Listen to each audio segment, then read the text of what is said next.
이번 주 글로벌 경제 동향입니다. 먼저 글로벌 기업에 대해서 말씀드리겠습니다.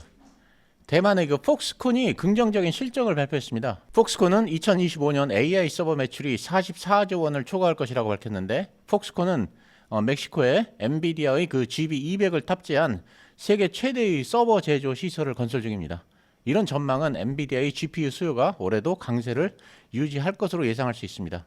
엔비디아의 연례 개발자 회의인 GTC가 이번 주에 있었습니다. AI가 월가의 화두로 부상함에 따라 GTC는 AI의 우드스톡이라고 불리고 있습니다. 기조연설에 나선 젠슨 왕 CEO는 2028년까지의 AI 칩 로드맵을 공개했습니다. 그는 최신 AI 칩인 블랙엘 울트라를 공개했고, 또한 루빈을 금년 하반기부터 공급할 예정이며, 차세대 AI 칩인 베라 루빈을 2026년에 출시할 예정이라면서 출시 일정을 구체화했습니다. 또한 GM과 자율주행 차량의 공동 개발 협력을 발표했습니다.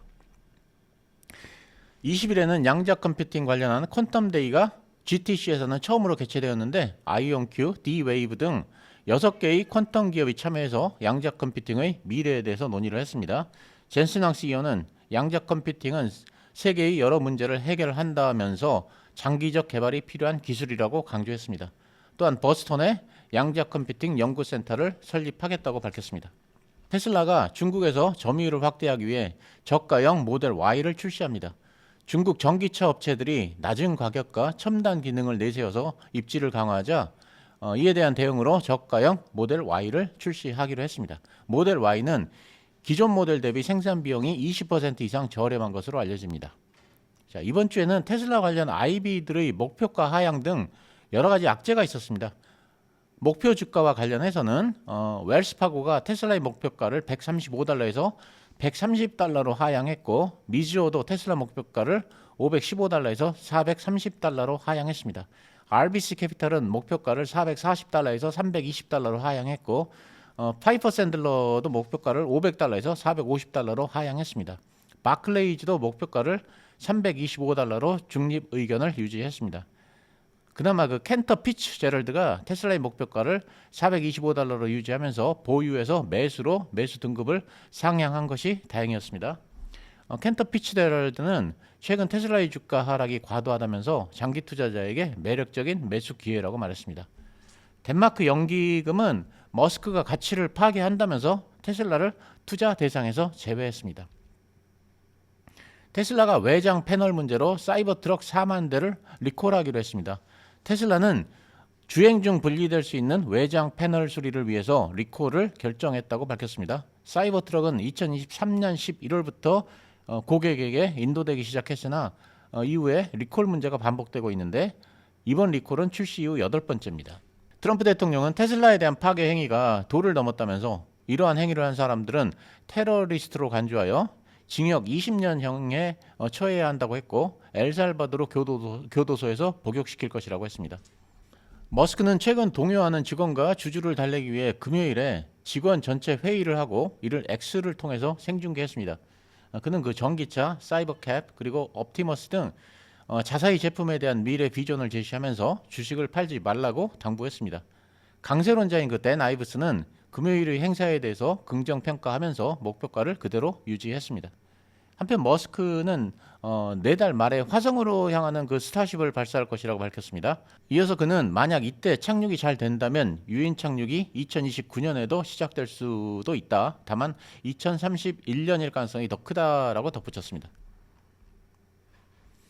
비아디가 5분 충전에 470km를 주행할 수 있는 슈퍼 E 플랫폼을 공개했는데 4월부터 한 세단 탕 SUV 모델에 적용될 예정입니다. 이는 테슬라의 슈퍼차저보다 빠르지만 인프라 확장이 과제입니다. 이와 관련해 비아디는 충전 인프라 4,000곳을 구축할 계획입니다. 그리고 다른 중국 자동차 기업인 지커가 첨단 운전자 보조 시스템 기능을 무료로 제공하면서 테슬라의 FSD를 겨냥했습니다. FSD는 $8,000인데 중국에서는 부담스러운 가격입니다. 또 다른 중국 전기차 기업인 니오는 CATL과 배터리 교환 협약을 체결했습니다. 충전 대기 시간을 단축해서 오랜 시간이 걸리는 전기차 충전 문제를 해결할 것으로 기대됩니다. 이렇게 중국 전기차의 기술적 약진이 계속됨에 따라서 테슬라의 입지가 약화되면서 테슬라 주가에 부담을 주고 있습니다.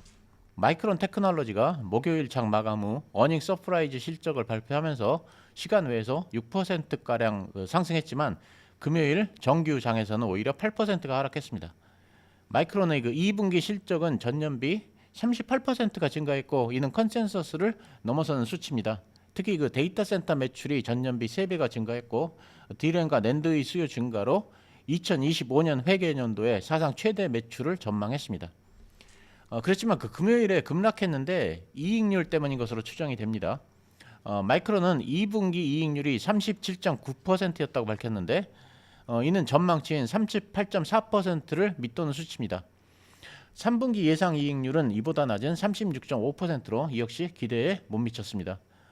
이는 낮은 낸드 가격 때문입니다. 마이크론은 낸드 부문에서 업계 환경이 어려워졌다면서 낸드 업황이 개선되면 우리 실적도 훨씬 더 나아질 것이라고 말했습니다. EU가 애플에 대해 디지털 시장법 DMA의 준수를 요구하면서 애플 생태계의 개방을 명령했습니다. 아이폰과 아이패드를 타사의 기기와 앱에 연결하도록 조치했고 이를 준수하지 않으면 글로벌 매출의 최대 10%의 과징금을 부과합니다. EU의 그 요구에 대해서 애플은 혁신을 방해한다며 반발하고 있습니다.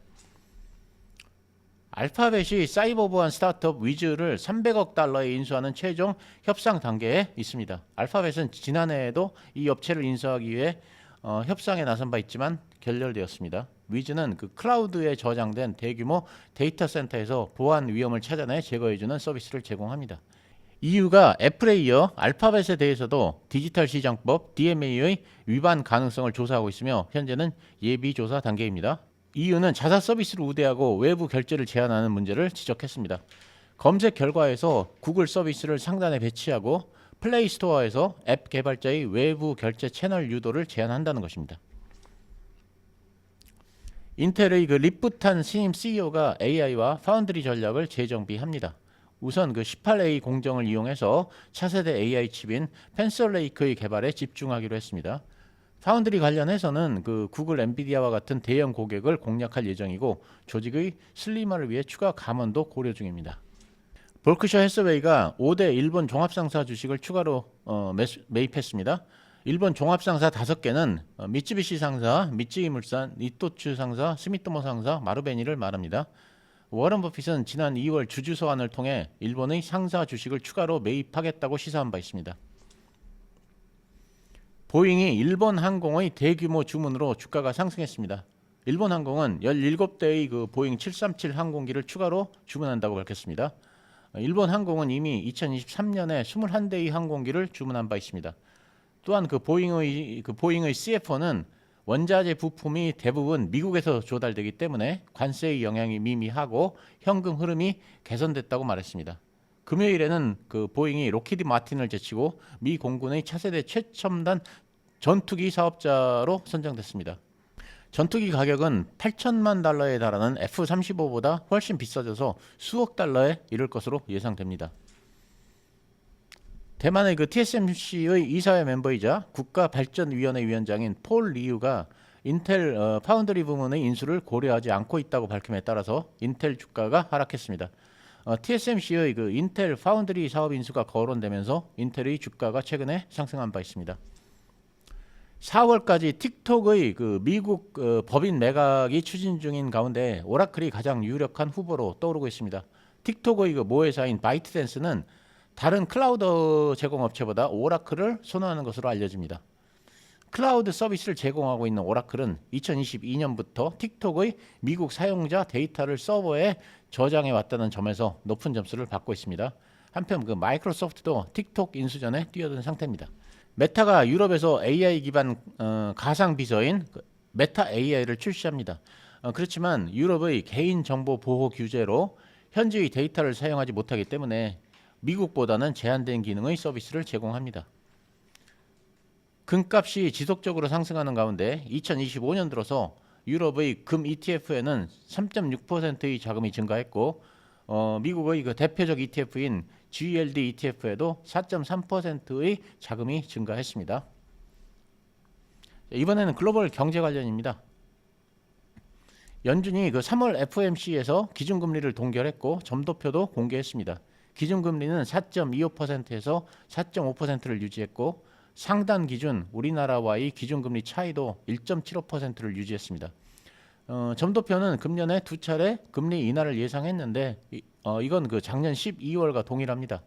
연준은 그 FOMC 성명문에서 연준의 목표인 고용과 물가의 균형이 제대로 맞춰져라는 기존의 문구를 삭제하고 향후 경제 전망을 둘러싼 불확실성이 커져라는 문구를 넣었습니다.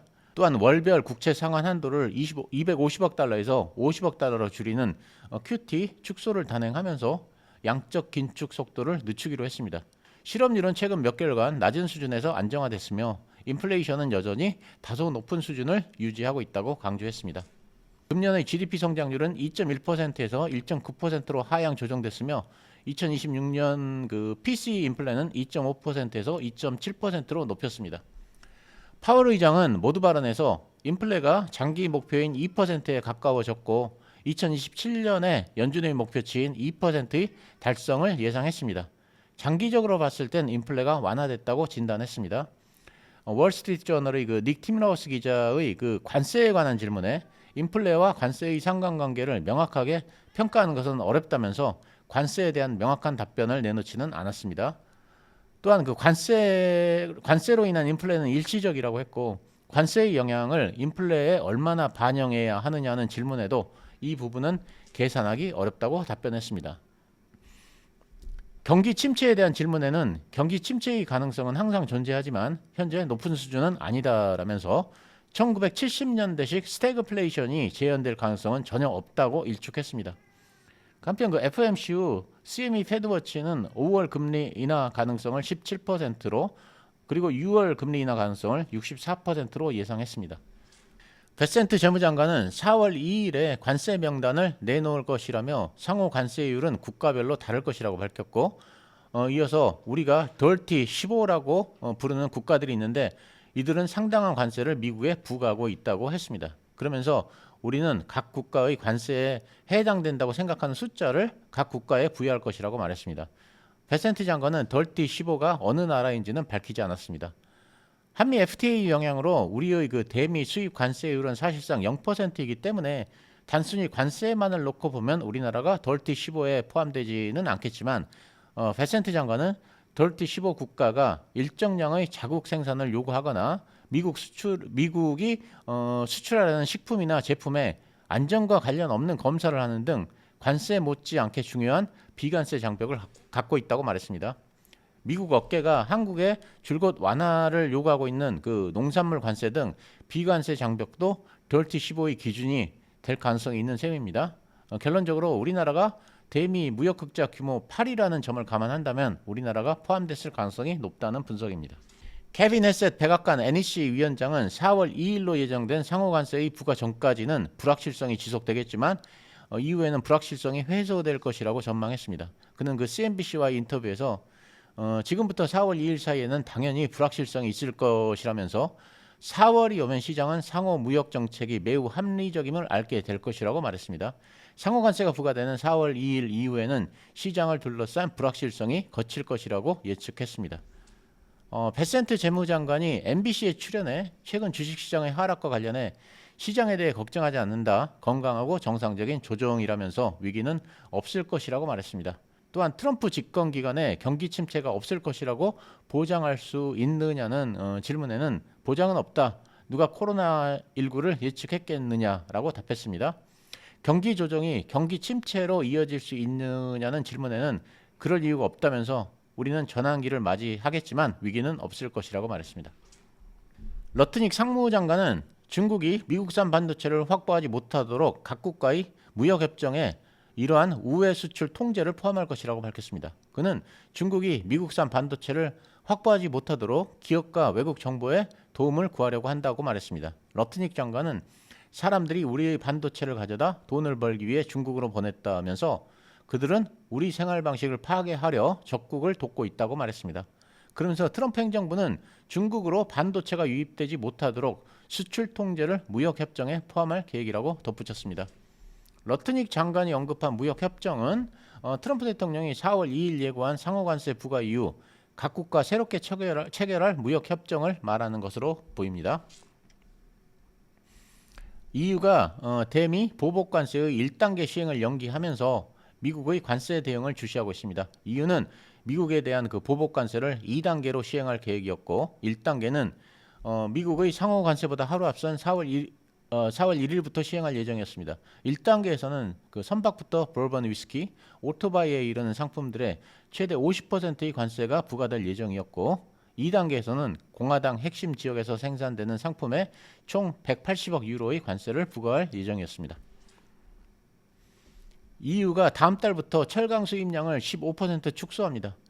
미국이 철강 수입품에 대해 25%의 관세를 부과함에 따라 미국 수출이 막힌 캐나다, 인도, 중국의 그 저가 철강들이 유럽으로 유입될 경우에는 유럽의 철강 산업이 붕괴될 수도 있다는 것을 염려한 조치입니다. 우리나라 철강 산업도 영향을 받을 것으로 보입니다. 중국이 소비 진흥을 위한 특별 행동 방안을 발표했는데 여기에는 내수 활성화를 위한 중소기업 지원 정책, 최저임금 인상, 그리고 주식시장의 안정화가 포함됩니다. 시진핑 주석이 이달 말 글로벌 기업 CEO들과 회동할 예정이라고 파이낸셜 타임즈가 보도했습니다. 소식통에 따르면 시 주석과 CEO들의 회동은 28일에 열리고 여기에는 해외 기업 CEO 약 20명이 참석할 계획입니다. 부동산 침체와 디플레이션 우려 그리고 미국과의 무역 갈등으로 기준금리의 인하가 필요하다는 의견이 나오고 있는 가운데 중국의 인민은행이 5개월째 기준금리를 동결했습니다. 중국 인민은행은 1년물과 5년물 대출우대 금리인 LPR을 각각 3.1% 그리고 3.6%로 동결한다고 밝혔는데 이는 그 시장의 예상대로입니다. 1년물과 5년물 LPR은 지난해 12월 각각 0.25%씩 인하된 이후 5개월째 같은 수준을 유지하고 있습니다. 영란은행이 기준금리를 4.5%로 동결했습니다. 베일리 그 BOE 총재는 현재는 불확실성이 크다. 인플레 압박은 계속 완화될 것으로 전망되지만 미리 정해진 통화 정책의 경로는 없다면서 불확실성을 강조했고 그 원인으로는 트럼프 행정부의 관세와 독일의 막대한 재정 지출을 꼽았습니다. 한편 그 라가르드 ECB 총재도 특정 금리 경로를 약속하지 않는다고 말했고 우리의 계산에 따르면 그 독일의 대규모 재정 지출 계획이 인플레이션에 미치는 영향은 크지 않을 것이라고 말했습니다.